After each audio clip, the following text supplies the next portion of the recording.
You can give someone your loyalty, your time, your patience, even your self-worth, and still end up being treated as if you are replaceable, disposable, easily overlooked. And when that reality sets in, there is a very specific emotional chain reaction that tends to unfold almost every time. It does not happen randomly. It follows a pattern. 6 quiet internal breakdowns that slowly weaken even the most giving heart. Before going deeper into this, it is worth pausing for an honest inner check. Have you ever noticed that the more effort you poured into someone, the less important you started to feel in their presence? If that question strikes something uncomfortable within you, you are far from alone. And what follows may finally give words to something you have felt deeply, but struggled to clearly define or explain to yourself. When a person enters a relationship with a deeply giving mindset, they often offer consistent care, emotional presence, understanding, forgiveness, patience, and at times even self-neglect in order to maintain connection. Their way of loving is rooted in endurance and effort, where emotional investment becomes a form of devotion. In the early phase, a narcissistic leaning personality may respond very strongly to this kind of devotion. It can feel exciting to them, even intoxicating, because it provides attention, emotional supply, validation, and a sense of being centered. However, as time progresses, an internal shift slowly begins within the dynamic. What once felt special starts to become familiar, and what becomes familiar often begins to lose its perceived value. The giver, meanwhile, does not reduce their effort. Instead, they often increase it. They try to understand more, accommodate more, explain more, and fix more, operating under the belief that if they just love harder, things will stabilize and return to harmony.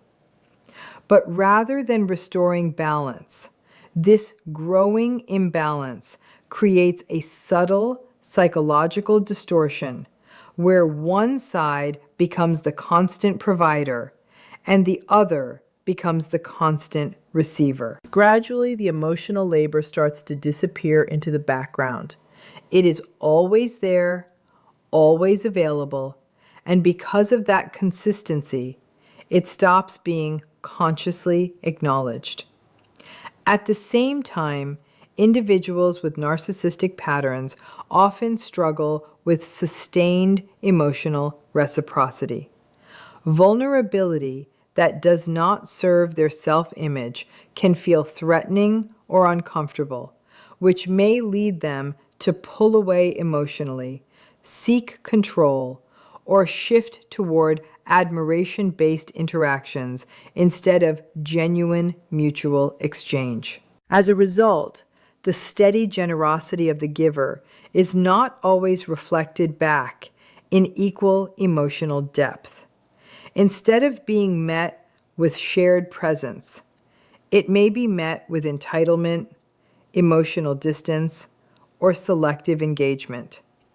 The relationship gradually becomes centered around what is being received rather than what is being mutually built. Over time, the giver begins to sense this imbalance, but instead of attributing it to the dynamic itself, they often turn inward and assume it must be their own fault. This leads them to try even harder. They overextend themselves emotionally in an attempt to repair a connection that is already structurally uneven. This is how emotional exhaustion begins to replace emotional safety, slowly and almost invisibly. Love starts to feel less like mutual connection and more like continuous maintenance performed by one person alone. After the initial phase of idealization, where the giver is seen through a highly positive and admiring lens, there often comes a subtle transition. The emotional atmosphere begins to shift in a way that is not always immediately obvious.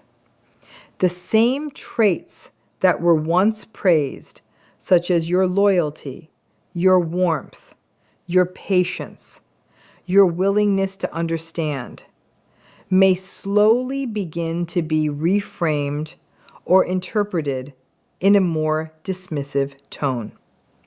This change is rarely dramatic at first. It often appears through small comments, slight tone changes, minor criticisms, or behavioral inconsistencies that leave you feeling slightly unsettled, but unsure whether it is serious enough to confront. What makes this stage particularly confusing is the emotional contrast with what came before.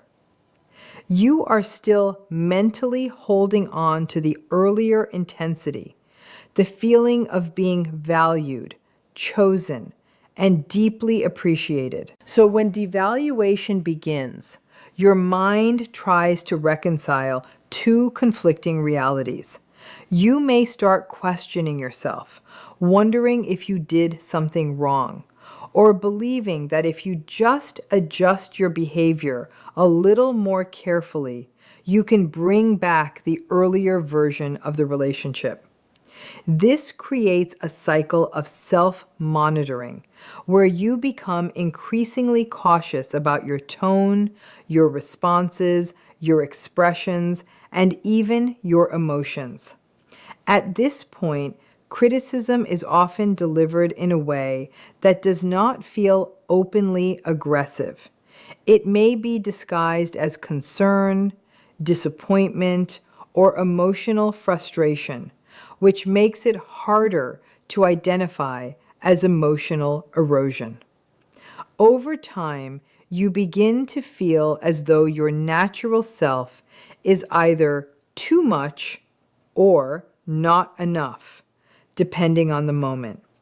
You start reducing parts of your personality without consciously realizing it, simply to avoid disapproval or emotional withdrawal. Internally, this creates a constant state of tension.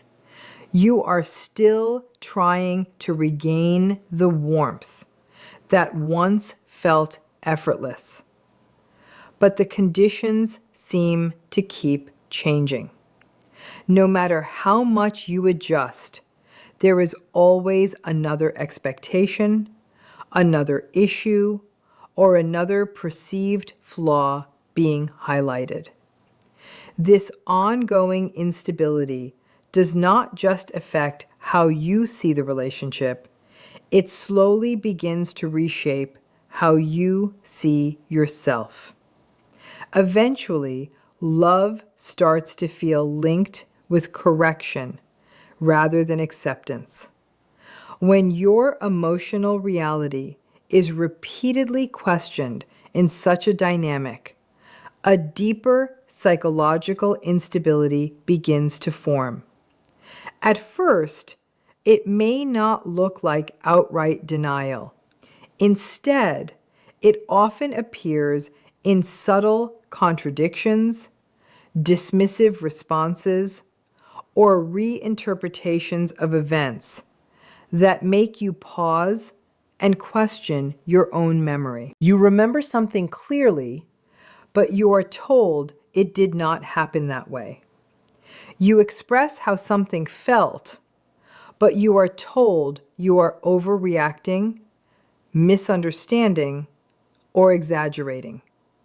Over time, this creates a growing distance between what you experienced internally and what you are being told externally is true. That gap becomes mentally exhausting. Human perception relies heavily on external feedback, especially within close relationships, to validate internal reality. When that feedback becomes inconsistent or invalidating, the natural response is to turn inward and assume the issue lies within yourself. You begin questioning your memory, your emotional intensity, your interpretation of events, even when your internal experience feels undeniably real. This is where self-doubt begins to take root, not suddenly, but gradually, like erosion over time. As it continues, you may start adjusting how you communicate.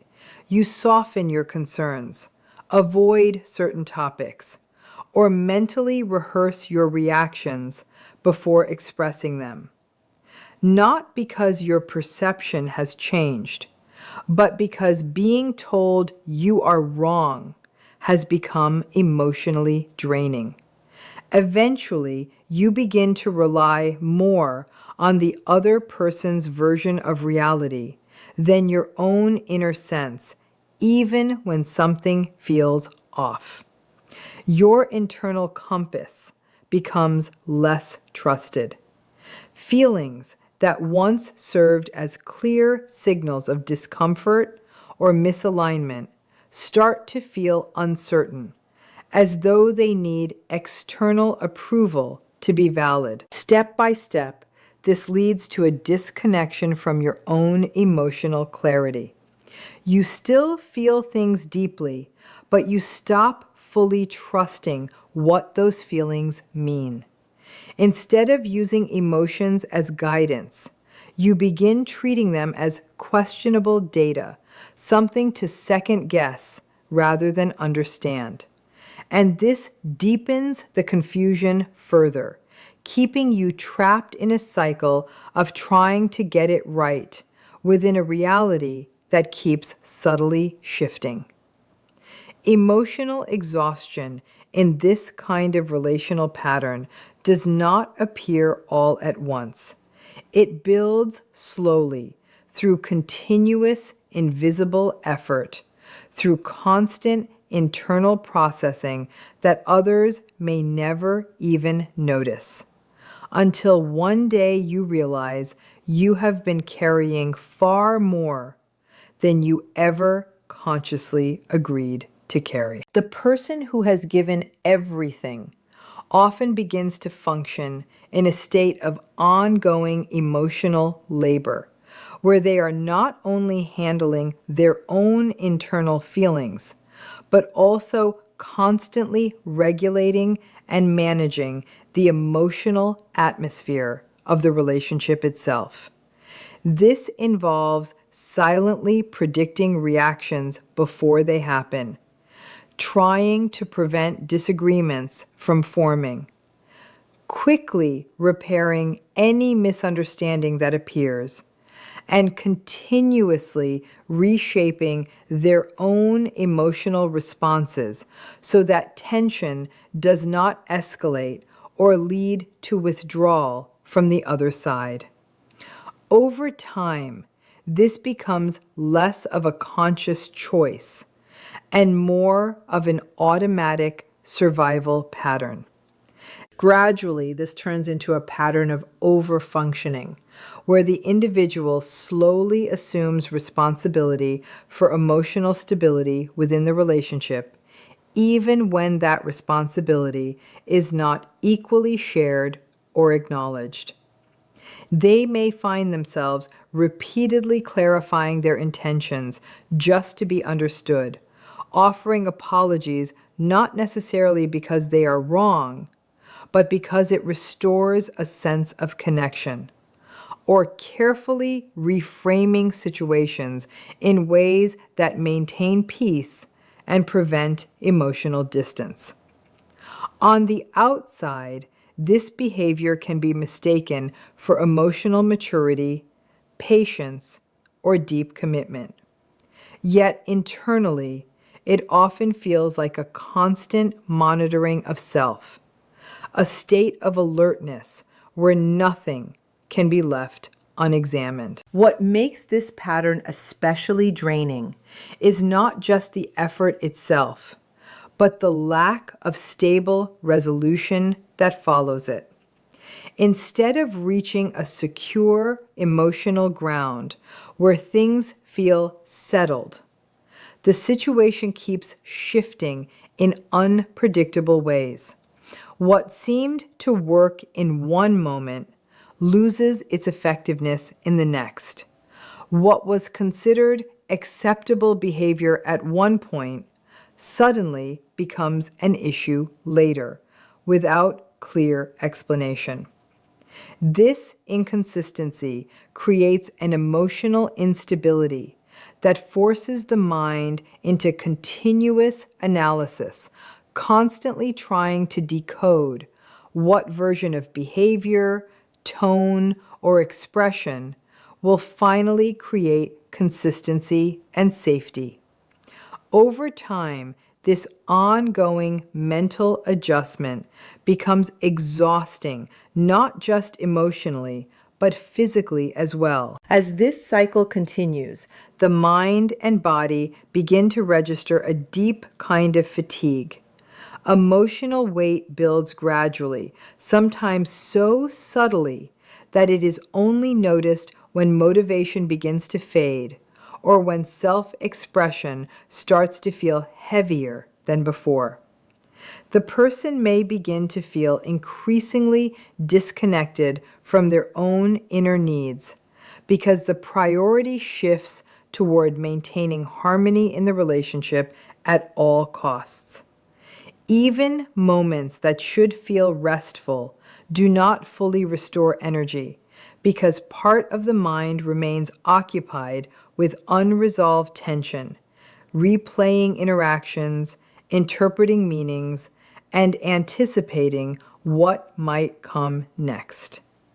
Rest becomes incomplete, as though the nervous system never fully powers down. Eventually, emotional exhaustion is no longer just about feeling tired or overwhelmed.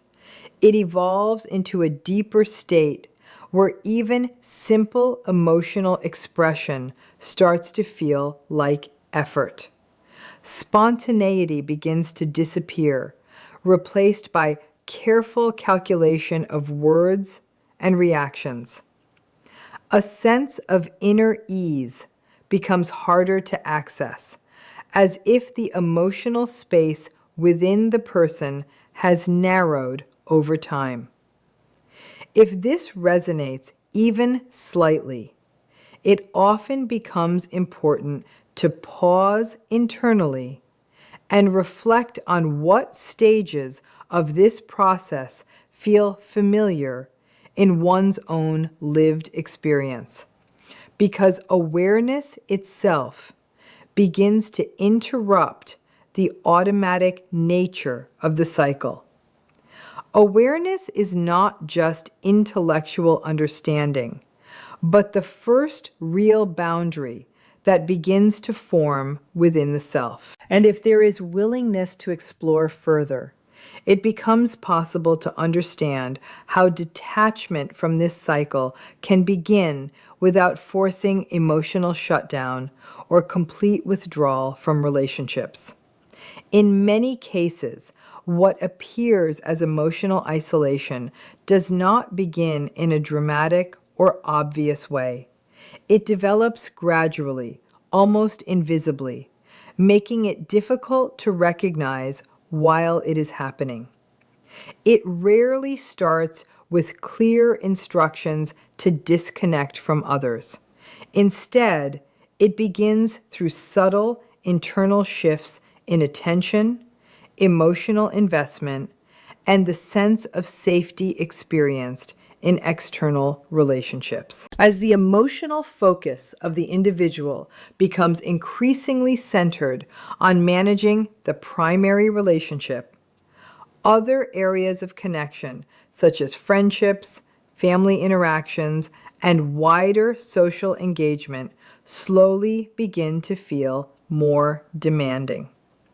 This is not necessarily because those relationships change, but because internal emotional capacity becomes limited. When so much energy is continuously spent on understanding, repairing, and stabilizing one central emotional bond, there is naturally less energy available for other forms of connection.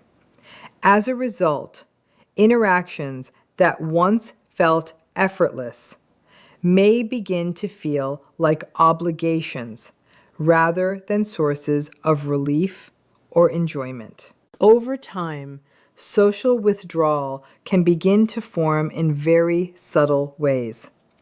Plans may be canceled more frequently, not always due to lack of desire, but due to emotional exhaustion. Conversations may feel harder to engage in, especially when there is an internal sense of confusion that is difficult to explain. There can be an increasing tendency to avoid social interaction because it feels draining to present a normal external self, while internally carrying emotional complexity that feels unresolved. This creates a quiet separation between inner experience and outward behavior. At the same time, there are often relational dynamics that reinforce this narrowing of the social world. External relationships may start to feel less relevant, less important, or even emotionally risky. In some cases, outside connections are subtly questioned in the mind, minimized in importance, or seen as distractions from the primary emotional focus. The individual may begin to feel that others would not fully understand their situation, or that explaining it would require too much effort or even create misunderstandings.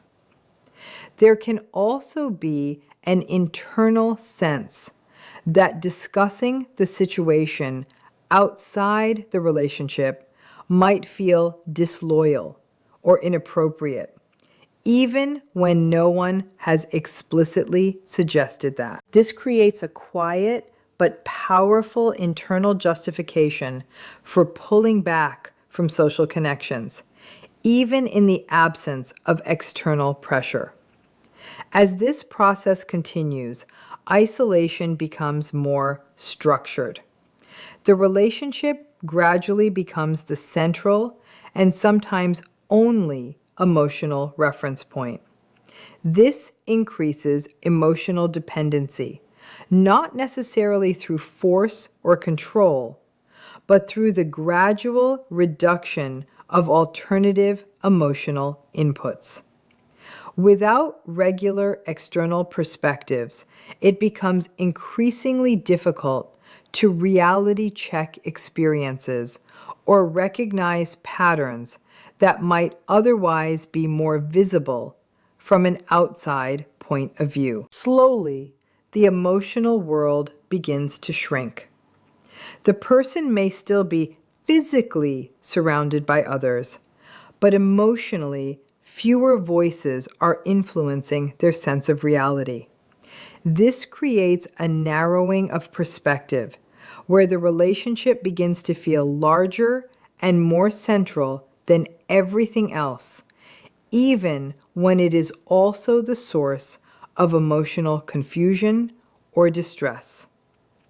Over time, this intensified focus makes the relational dynamic feel more consuming, as if it defines the emotional climate of the entire inner world. Eventually, a final stage begins to form, and this stage often carries the most psychological weight because it represents a breaking point in the internal system the person has been trying to maintain for a long time.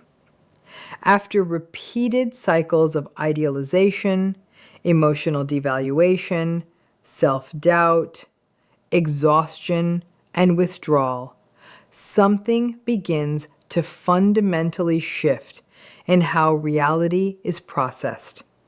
The mind reaches a point where it can no longer reconcile the amount of emotional effort being invested with the level of emotional return being received. This imbalance becomes increasingly difficult to mentally organize. This creates a rising internal pressure that eventually exceeds the system's capacity to adapt in its previous way. In some individuals, this manifests as emotional burnout, where both emotional and physical systems begin to shut down as a protective response to prolonged stress. Emotional reactions that once felt intense or immediate may begin to feel muted, distant, or less accessible. The ongoing effort to fix, repair, or stabilize the relationship begins to lose urgency, not because the situation has improved, but because the nervous system has reached a threshold where continued emotional engagement feels unsustainable. There is often a noticeable sense of numbness at this stage, which can be confusing because it does not always reflect a true absence of feeling. Instead, it reflects an overwhelmed internal system that can no longer process emotional intensity in the same way. It is as if the mind temporarily reduces sensitivity in order to protect itself from further overload. For others, the shift does not come as numbness, but as clarity. This change is often gradual rather than sudden. It appears as a slow reorganization of perception, where the same patterns that once felt confusing begin to appear more consistent and recognizable. The contradictions that previously required constant justification or emotional explanation begin to stand out more clearly. The overall dynamic starts to feel less like a mystery and more like a repeating structure that does not change significantly despite repeated effort or adjustment. At this point, what once felt like personal failure or miscommunication may begin to be understood as a consistent relational pattern that persists regardless of how much effort is invested. This recognition can be deeply destabilizing because it challenges the long-held belief that more understanding, patience, or emotional work would eventually create balance. Instead, there is often a painful realization that the imbalance was not temporary, accidental, or easily correctable, but something more structural in nature.